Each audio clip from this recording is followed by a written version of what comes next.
As Aaron mentioned, I've been in the industry. Thank you, Aaron, for making me a little younger. It's been over 30 years.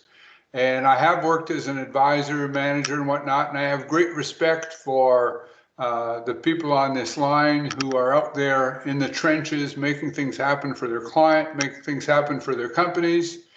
And at this time of adversity, I know that you folks are up to it, because if you're in this business and you're successful, then your whole world has been anything from rejection to no-show appointments to underwriters disappointing you after working a long time. So I know you have what it takes to get through this situation.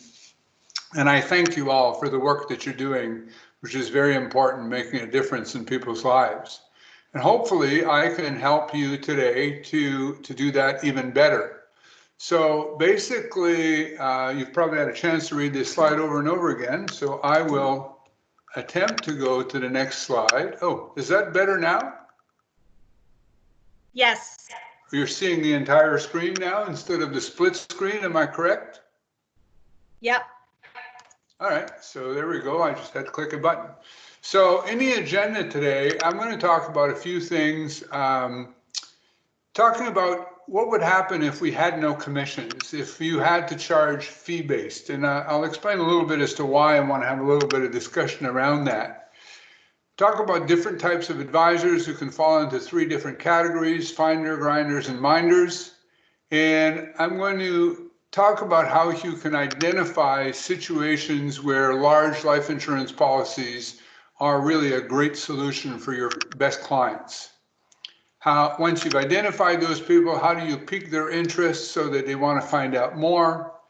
And also, once you've done an analysis of their situation, how can you quantify just how much premium is a proper amount to suggest to them, and do so in a way that is in their best interest and is a responsible, ethical way of doing so. We're going to talk about surplus. Surplus being for people who have more money than they are likely to spend in their lifetime, which you may see that obviously, but they may not see it, and how you can help them to see that and therefore open opportunities in doing so. I'm also going to do a shift. We often have been taught in our industry, I know I certainly was, about the idea of selling insurance to people so that they will be able to pay off their final taxes. And I'm going to just a little bit of a paradigm shift to the idea of investing for the next generation. And in so doing, I'm going to talk about investment time horizons and come up with a new category for that, other than just short-term and long-term like we often hear about. So the idea of operating in a commission-free world came to me after reading this book by Gary Schwartz and some other folks. It's American MGA. And the name of the book, which I highly recommend, it might be a little blurry there, it says Achieving the Financial Advice Practice You Desire and Your Clients Deserve. It's called Practice on Purpose. And the word purpose there is sort of it's used many different ways in terms of how your own practice has a definite purpose, but also your client's purpose, everything aligned. And what they did, this MGA, is they came up with the idea, there's often this talk, and I have no idea, I'm not suggesting this is going to come ever or whatever, I don't know, it's not really the point, but a lot of times there's talk about various legislators and regulators abolishing commissions.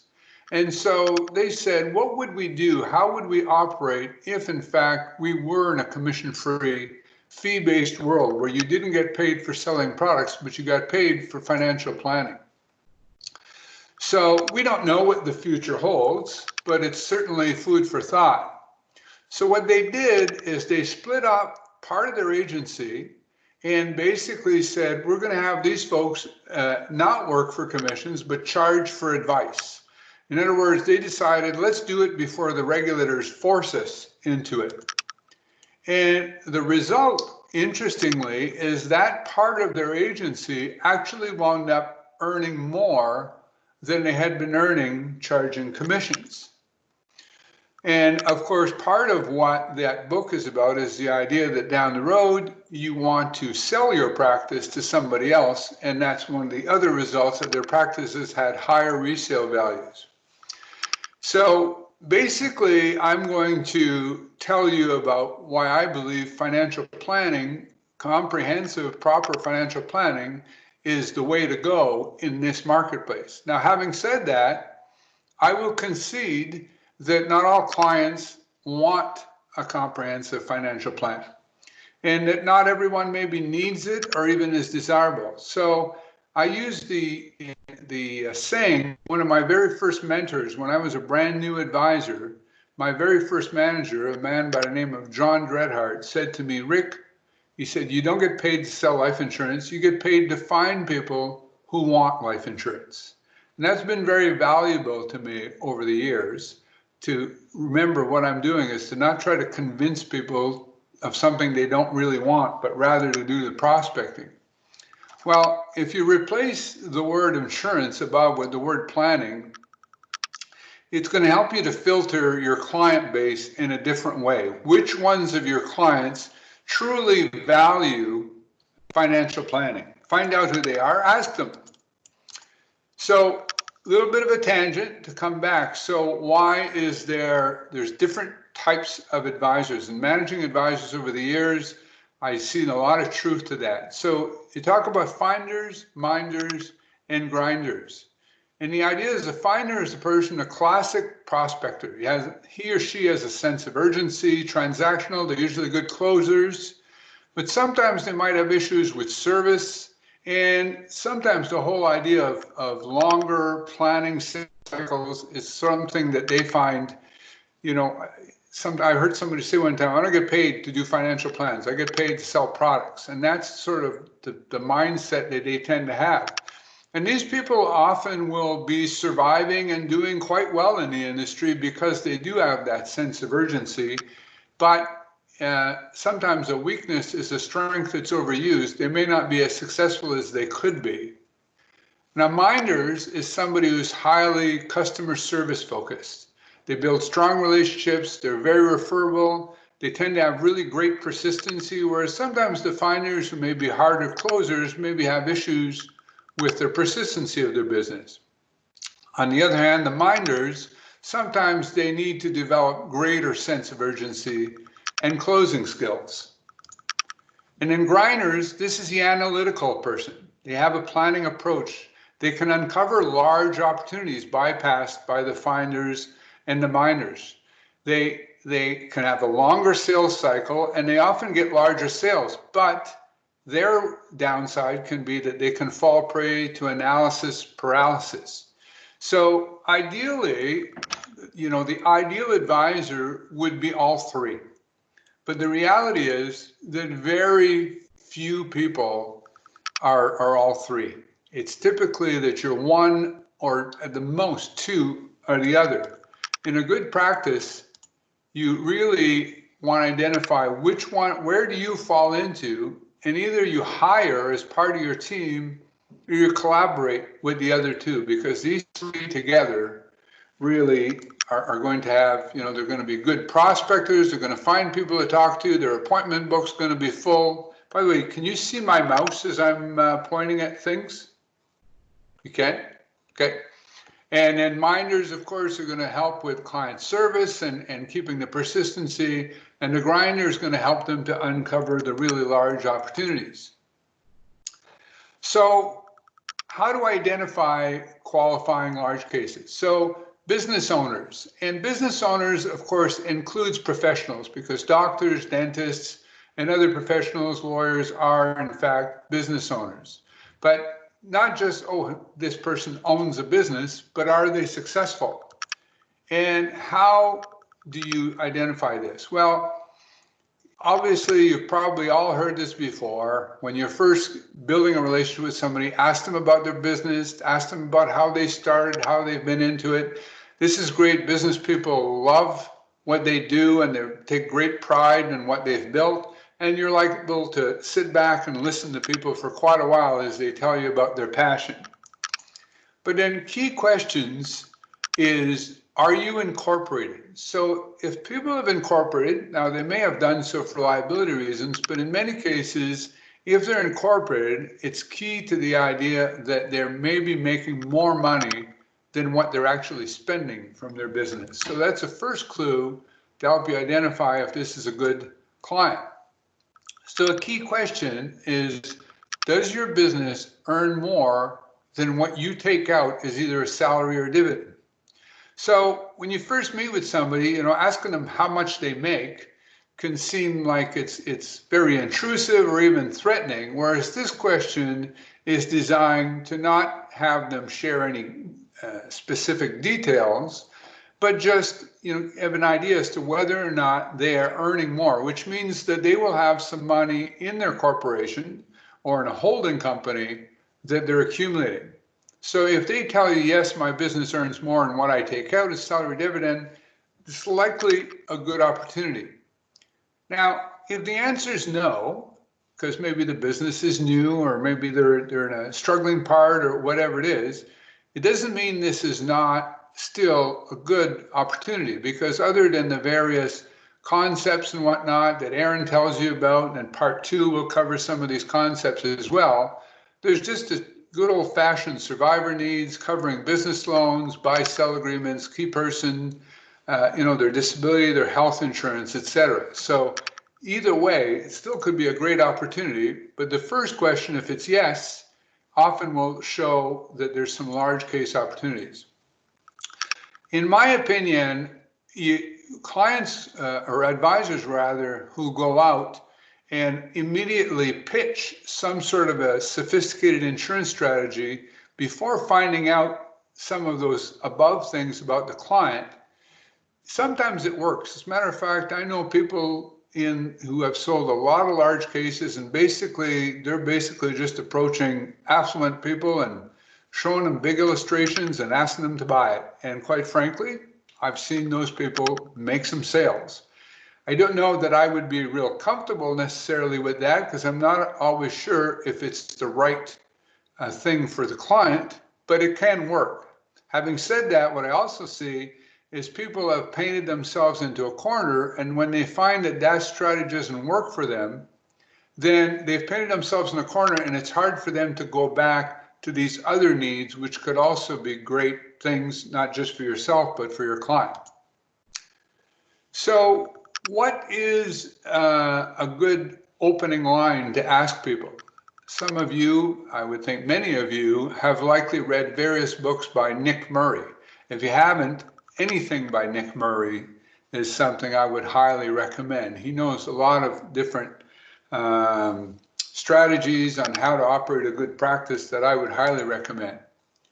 Now, one of the things that he uses, and this to me is a script that is worth memorizing as an approach to somebody.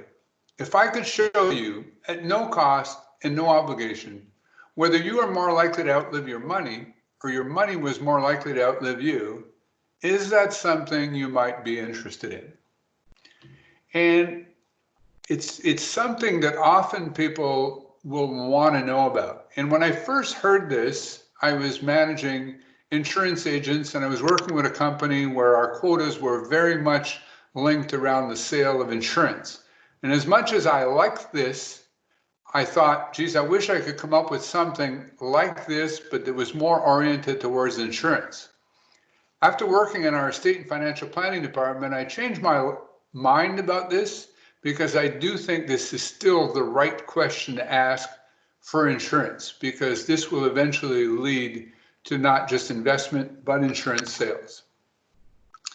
Follow up to the previous questions on the business when I said making more than they take out in salary and a dividend.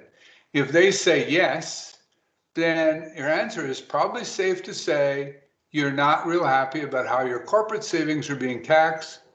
Can I share information on how I help business people with that? So, quantifying available premium. So you're deciding that you want to talk to somebody about large case, but which amount of insurance and which amount of premium. So I'm going to sort of maybe say something that might be challenged to some of you. It was to me when I first heard the concept. And the concept was that I don't necessarily care how much their final taxes are. I'm more concerned about how much premium I should show them. And I'm going to come back to that. So first of all, Jamie Golumbek, some of you, I'm sure have heard him speak. He often talks about the various federal budgets and analyzes them and whatnot. Very smart guy. So I have to give him credit for this term, never money. So never money is the money that people are never going to spend in their lifetime. In other words, it's going to their kids, or it's going to a charity. So when you do financial planning, figure out a proper retirement analysis and determine how much money they will spend, how much surplus they have. So how do you do that? Well, you have to figure out how much they need to live on. So I won't spend a lot of time on this. If somebody wants to talk more about this, you can certainly reach out to me. But in many cases, people go through a budget with people where they ask them how much they're spending. And in our experience with the estate and financial planning, most people don't actually know. And when they're going through a budget, they often are making a lot of guesswork. So what we used to do is a reverse budget. In other words, we would figure out where's the money coming in, where's it going out, whatever's left, that's what they're spending. So what I mean by surplus is if we establish that somebody is currently living on $80,000 a year after tax, after insurance premiums, after liability payments, savings commitments, do they have enough money that they could spend significantly more than that goal? Then how much more would that be? So for example, let's say I'm doing a plan for Erin, and Erin tells me that she would like to spend $100,000 a year after tax during her retirement. And I can figure out during the plan that if Erin chose to, she could easily spend double that. She could spend $160,000. Well, you might say, well, I've just uncovered $80,000 of premium. Actually, more than that, because when we do a retirement analysis, it's going to be indexed, whereas your insurance premium doesn't go up over time. But before I just quickly ask Erin to buy an $80,000 policy, I'm going to talk to her about what else she could do with that money. And advisors that we worked with sometimes didn't like it when we did this because they felt like we were going to use up their insurance premiums that could have been used. But I'll come back to why this is actually a better way of doing it. So in other words, I'd say, Erin, you said you want to live on 80. I've determined you could easily spend 160. So you have some choices. You could spend more than the 80 you originally told me, or you could give some money away to people now. So rather than estate planning where you're going to give something from a cold hand after you're gone, you could give some money away now, or you could retire earlier. Now, this may seem like I'm going to use up the insurance premium, but I'm going to enhance my credibility, because if your solution is always insurance, then you could be mistaken as all you care about is selling them a policy, because they do in fact have other options. They could just simply spend more money, give it away, or retire sooner. But what you're also doing is you're overcoming an objection before it comes, which is affordability. Because when people get ticket shock, when you show them a $60 or $70 or an $80,000 premium, you can turn around and say, but we've established in your plan that this is money that you're never going to spend. So let's say that Erin says, well, okay, I like the idea. I'm going to spend a little more. I want to do something for my kids, for some charities. And then we redo and adjust. And now we realize that instead of having 80,000 extra, maybe she only has 50,000 extra. So now if I was to present a $50,000 premium and she said, well, I can't afford it, I can say, well, your plan shows that you can afford it. And in fact, even after we gave away some money, spent more, etc., it's left over. Now, having said that, and this is up to you, considering liquidity, how much of the surplus? Would I take the entire 50,000 and put it in insurance policy? Maybe if she's young and whatnot, because down the road she could access those cash values and that could be a source of income. But if I don't want to paint her into a corner, because black swans can come, like, oh, I don't know, pandemics and things like that could dramatically change somebody's situation. So if I was only going to take 25,000 or 35,000 of her surplus and allocate that to the insurance premium, then the insurance premium now has been calculated in an objective, responsible way, and any objections to affordability have already been covered because you've shown them they can afford it. So this, again, is a slide that I won't spend a lot of time on, but to do a reverse budget, you figure how much money is coming in, how much money is coming in from work, how much money is coming in from their investments, and how much is going out in debt payments, their personal insurance premiums, their savings commitments, and your financial planning software will likely calculate taxes, Canada pension, EI, other deductions, and whatever's left is what they're spending. And different people do it different ways, but when they do a budget and they see that there's more money or less money than they're spending, I always say, well, where did that money go? Because if they haven't got savings to show that they've been banking that, I would question their budget. But anyways, I could talk more. Now, exceptions to this is last year, the family doctor or the surgeon had kids that he was putting through university at $100,000 a year, and he was paying it out of cash flow. And those are anomalous expenses that will not repeat themselves, or incorporated individuals who may be putting personal expenses through companies. You have to do more digging. So there could be cases where the surplus is obvious, and quite frankly, there are times when the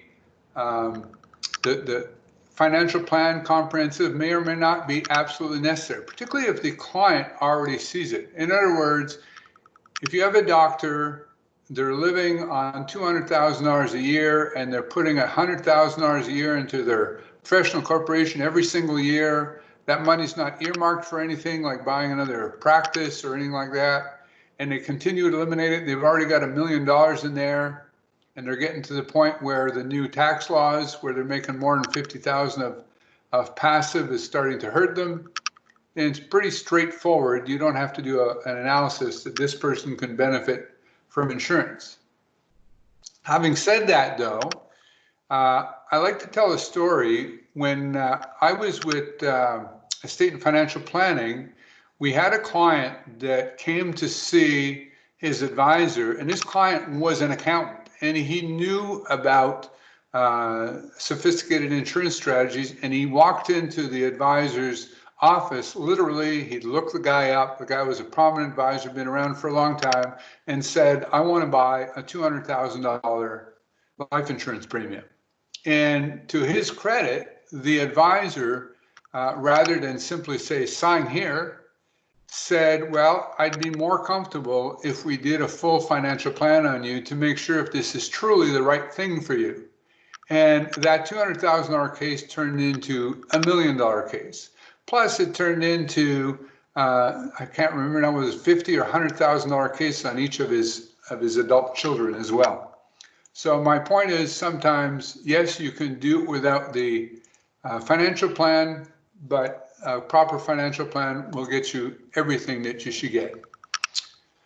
More often than not, as an advisor, you might say, I already see there's a surplus, but does the client see it? And so my other story is I did a financial plan for a pharmacist. She was a lady and her husband, and her husband told me, the reason you're here is so you can tell my wife we can afford to retire. These people had over $5 million in actual investments, and they owned about $3 million in various real estate, and they were only living on about $75,000 a year. And she looked me in the eye, and I could see there was fear in her eyes saying, are you sure I can afford to retire? And basically, even though it was obvious to me, it was obvious to her husband, it wasn't obvious to her. So people need to see clearly, and if you can quantify that for people, then they're going to be more open, because otherwise this person would not have wanted to have anything to do with buying a big insurance policy because she wasn't sure if she could even afford to retire. On offering options, I talked about, you could spend more, or you could give money while you're alive. And I already talked about this, why not to use the entire surplus. And interestingly, I made this presentation long before COVID-19, but black swans, I don't know if you're familiar with that expression, but it's an analogy for things that happen in the world that nobody sees coming, but that change everything. Things like 9/11, things like Google, new technologies, or of course, pandemics. The other thing too is I would advise you, sometimes I've seen advisors that try to show their clients why insurance is better than their other options. In other words, one client says, I like real estate. One client likes the stock market. One client likes mutual funds. In other words, what I want to say is don't try to get into a competition with those other options, but just come from the direction of this is one of your asset classes because of the tax advantages, because of the stability of the returns, because of the tax-free benefit of debt, because it's an asset that almost 99 times out of 100 can only go up and can never go down. Doesn't it make sense for you to have some of this as one of your asset classes? So, is there any questions? I'm talking like an auctioneer here. I'm trying to be mindful of time, but hopefully I'm not going too fast. There's no questions in the chat right now. Okay, so the shift, what I talked about was the idea of shifting away from final taxes. So I've heard advisors say, you can disinherit the government by buying life insurance. And it used to be one of my pet peeves. I wanted to say, stop saying that. It's not true. The government's getting their taxes one way or the other, even though it's just the insurance company is going to pay for it rather. So you can't disinherit the government. You're still going to get their taxes. The other thing is, when I was trained, I remember I would show somebody and I would say, well, you're worth $10 million, but if you die tomorrow, your kids are only getting $7 million because there's $3 million of taxes that are going to be payable by your estate. And then we were taught to say, well, then you have an insurance need, quote unquote, of $3 million.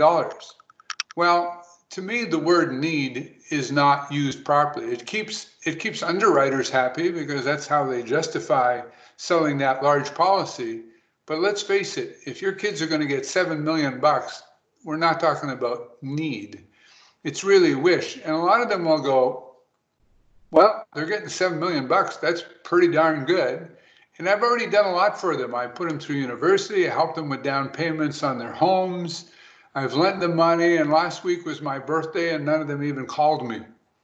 So sometimes the motivation to spend money on insurance so the kids will get more, for some people it is a priority and they will want to do that. But for a lot of people, it'll be, why should I care about this? My kids are going to be fine. So if you position insurance as an investment per se, and I use in brackets there the word carefully because, of course, people have often said the insurance is not an investment and whatnot. You should buy term and invest the difference, and some have criticized. And there's even some accountants who raise their eyebrows and get their shackles up when people talk about insurance as an investment. But if you look at it from the point of view of investing in general, so we all know that any investment has three aspects to it: liquidity, safety of capital, and the return on your investment. And similar to a restaurant that can be fast, cheap, or good, it's really hard to have all three: maximum liquidity, maximum safety, and a great return. You know, with the restaurant, if it's fast and cheap, it probably won't be good. If it's cheap and good, it won't be fast. And if it's cheap and good, or fast and good, it won't be cheap. Similarly, with investing, you have to pick which one of them is more prioritized. And of course, your priority will be based on investment time horizon. In other words, if you're saving for money for a down payment on a house, I'm telling you, everybody on the call likely knows all this, then liquidity and safety are more important. Whereas if I'm saving for long-term for retirement, then liquidity may be less so. Safety, depending on the sleep factor, may be an aspect, but the rate of return may be the most important part of it. But so when we think about short down payment for a home or for your emergency fund, medium educational savings when your kids get to that age, and long-term is for retirement to death. But going back to that never money, what kind of investments serve well for never money beyond death?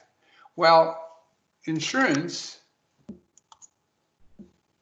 has a high degree of safety.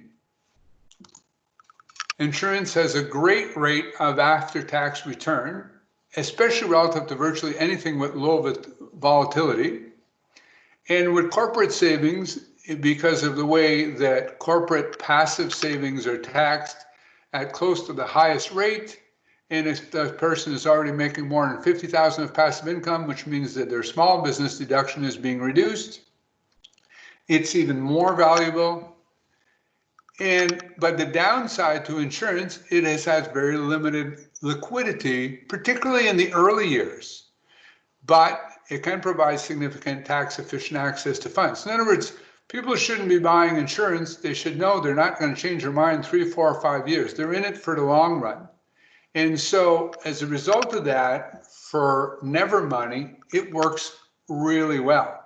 And again, going back with avoiding competing with other favorite investments, you'll probably notice that, for example, if you had clients that have invested in real estate, I found in general that they've done well in real estate and they believe that real estate is the cat's meow. That's the answer to everything. So rather than get into a debate about that, just point out diversification. Should you have some of your money in an asset class that has the aspects of that life insurance has? How much of it? Make suggestions, let the client decide. To finalize, accountants, investment advisors, and underwriters. So accountants, what I've seen is they see insurance as a cost, and they feel that if they can show an affluent client that, hey, you don't need insurance anymore because you can self-insure now, they're going to save the money by telling them to actually cancel the insurance.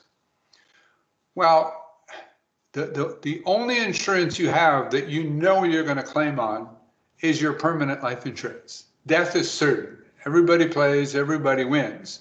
So, to point out, unless that person is cash strapped, which of course is not the case if an accountant is telling them they don't need the insurance, who benefits when permanent insurance is canceled?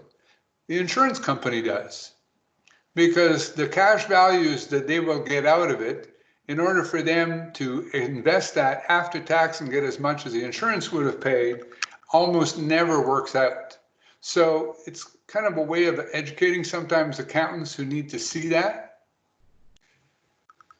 Investment advisors or real estate investors, I talked about this already. When they talk about insurance and you show them your plan, you can say, I can do better. I can do better by buying real estate. And of course, real estate, this is all leveraged investing. That's why the returns are so great, because they are investing a small amount in a down payment and are leveraging. And fair enough, maybe they can, but there's diversification. They've got all their eggs in one basket. I don't know, when the fallout is done with this pandemic and whatnot, but there are people right now who own real estate who may have people who are not paying their rent, particularly people who own commercial real estate. So this sort of sure thing investment that's never gone sour it remains to be seen whether this may be a wake-up call for some of those folks. The other thing is underwriters and regulators. So sometimes people want to see a liability, a tax liability. Though shift is to simply net worth. At least it was with Sun Life when I left Sun Life, whereas rather than want to see a full financial plan, as long as they could see the client had sufficient net worth, they were okay with the large cases. Is that the case, Aaron, with Equitable? Or are they still very much looking for that huge tax liability? Well, we have to do our due diligence in financial underwriting, and sometimes a cover letter can help that because not every case is black and white. Yeah. But I find we're very reasonable, and if the numbers themselves don't tell the story, our underwriters are very open to not only cover letters but conversations about why this still makes sense. Okay, so a financial plan, in my opinion, is the right thing to do for your clients, but it also provides you with reason why. So reason why letters, as far as I know, are now a requirement that when you sell insurance, you need to have documentation as to why that person bought the insurance. So obviously a proper plan is going to provide that. And my final thing is a little bit of pitch. If anybody needs a grinder, somebody that can do a financial plan for their clients, that is going to be third party with no vested interest. I don't have a license. I don't sell any products. I've been doing this for 30 years and I have experience working with people, and I know the financial planning software I work with very well. Certainly reach out to me. I'd be happy to let you know how that would work. And at this point, I believe I'm going to open it up for any questions that anybody might have. Guests, you're welcome to unmute yourself if you have a question you'd like to ask, or you can also post it in the chat and I can read it out. Are people seeing me now, or am I just one of many different?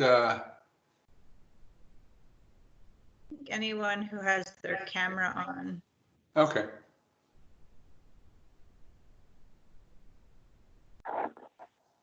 Hello there, it's Tina McGee. How are you? I'm wonderful, thank you. You had given a really good quote that I wanted to write down. You said, a no cost, no... Sorry, you're a little bit muffled. Can you say that again? Okay. You had given a quote earlier, and you said, a no cost... Oh, okay. So let me see if I can bring it back up, and I can share my screen again so that you can take the time to write it down. Hang on a second here. I want to go to here. I want to go. I'm not on screen. No, I'm not on screen yet. I'm just going to share my PowerPoint again, and I'm going to come back to that particular one. I believe it's this one. Are you able to see that okay? No, I'm only on the telephone with you folks today. Oh, okay, well then I'll repeat it. So if I could show you at no cost and no obligation whether you are more likely to outlive your money or your money was more likely to outlive you, is that something you might be interested in? And I can provide this PowerPoint to Erin as well, and I don't mind if she shares it with anybody on the call who has an interest in having it. Perfect. Thank you very much. You're very welcome.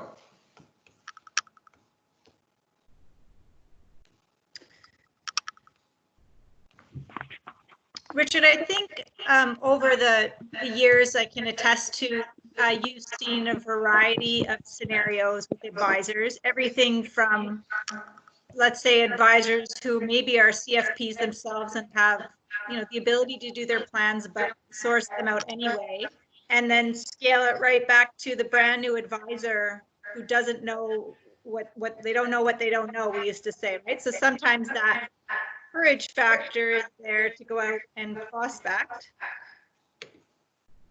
Right. So, can you just give your insight in for the advisors into the different ways that you've seen advisors recruit these large cases and these clients who, maybe with they're just stepping into that market, and what they have done, different things you've seen to get in front of those clients?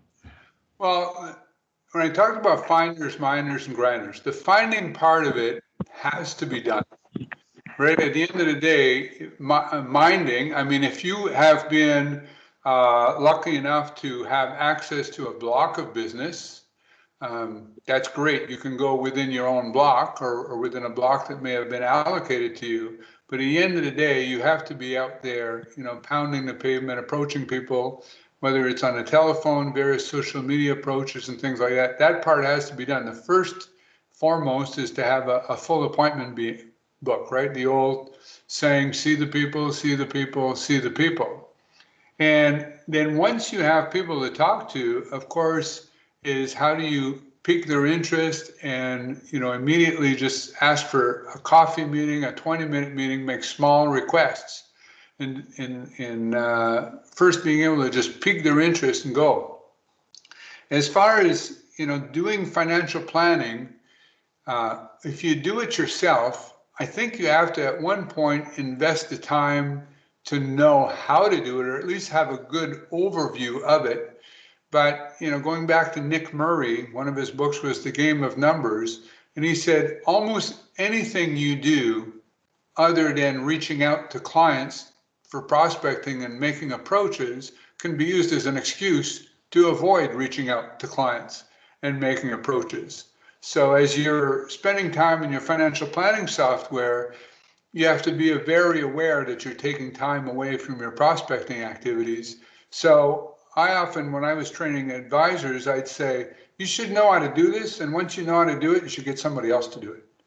Because your time is most valuable when you're in front of a client, presenting solutions, asking people to implement the solutions, or asking for referrals, building relationship. That's where you excel.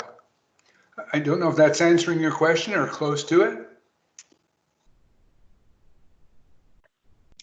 And I don't know if you've had much time to give this any thought, as we don't know when the end of this pandemic is coming, but any thoughts as to, in this environment, how advisors can tweak their approach to still get the FaceTime or Zoom time, if you will, with clients, and start to move them in a direction of thinking of this, even in light of the circumstances right now?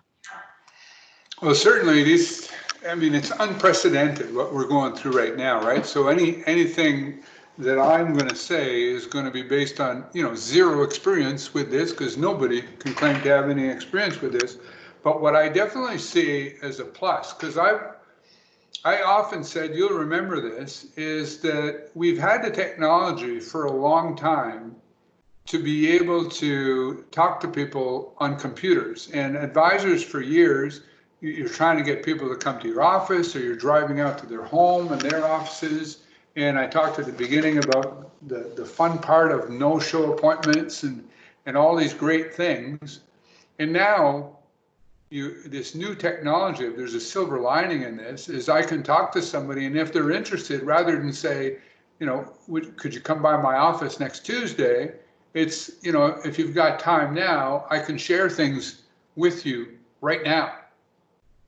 And you're able to do that. And even if that client appears to be interested, then you could go as far as to close the sale, because the salespeople on the line will know that there is a moment, a buying moment, which sometimes fades.